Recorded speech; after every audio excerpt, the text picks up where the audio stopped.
തെയ്യപ്രപഞ്ചത്തിൽ ചാമുണ്ടി തെയ്യങ്ങൾ ഒട്ടനവധി കെട്ടിയാടുന്നുണ്ടെങ്കിലും അതിൽ നിന്നും വ്യത്യസ്തമാണ് വണ്ണാൻ സമുദായം കെട്ടിയാടുന്ന എരോത്ത് ചാമുണ്ടി.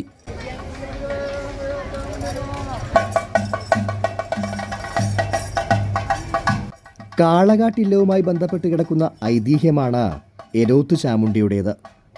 കാളകാട്ടില്ലമാണ് ഈ തെയ്യത്തിൻ്റെ ഉത്ഭവസ്ഥാനമായി കാണുന്നത്.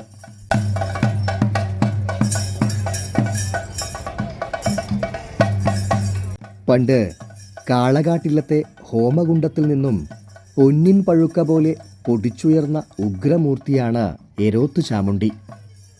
അഗ്നികുണ്ടത്തിൽ നിന്നും പൊടിച്ചുയർന്ന ചാമുണ്ടിയുടെ ഉഗ്രസ്വരൂപവും അസഹനീയമായ പ്രകൃതവും കാരണം ഇല്ലത്തെ മറ്റു ദേവതകളോടുകൂടെ കുടിയിരുത്താൻ പറ്റാത്ത അവസ്ഥ വന്നു. അങ്ങനെയിരിക്കെയാണ് ഒരു ദിവസം ഇല്ലത്തേക്ക് എരമത്ത് കുറുപ്പ് സന്ദർശനത്തിനായി എത്തിയത്.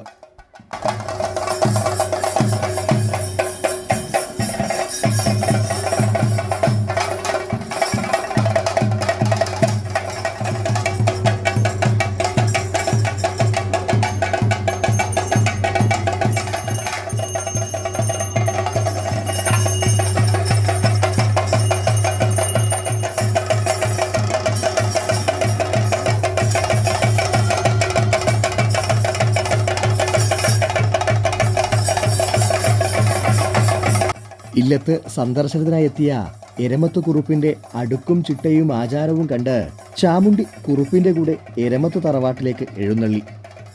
ദേവിയുടെ സാന്നിധ്യം മനസ്സിലാക്കിയ കുറുപ്പ് തറവാട്ടിലെ പടിഞ്ഞാറ്റ ദേവിക്കായി പള്ളിയറയാക്കി കൊടുത്തു. അങ്ങനെ ഇരിക്കാൻ പീഠവും പിടിപ്പാൻ ആയുധവും പൂജാകർമ്മങ്ങളും നൽകി.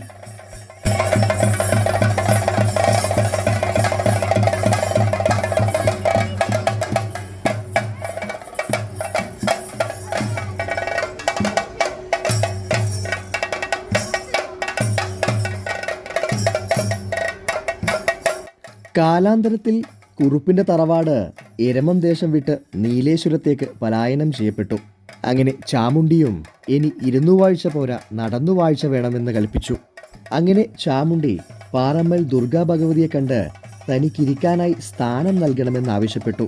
അതിന് പ്രകാരം ദുർഗാ ഭഗവതി നന്ദാവനം പടിപ്പുരയിൽ ചെക്കിപ്പാറ ഭഗവതിയോടുകൂടി ഉറ്റ ചങ്ങാതിയായി കുടികൊള്ളുവാനുള്ള അനുവാദം നൽകി.